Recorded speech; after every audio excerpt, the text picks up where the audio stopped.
first coat of the RedGuard. Ready to start tiling.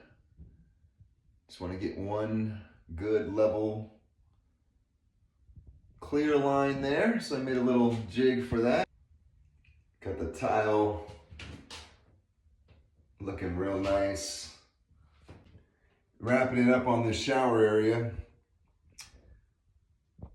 Tile and the stone in. Just about done and ready for grout, caulk, and then a sealer. Let's get it cleaned up. Door is installed.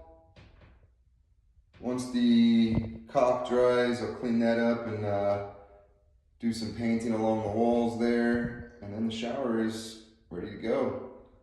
Next week we'll get the flooring in here, get the toilet and the vanity. Rock and roll.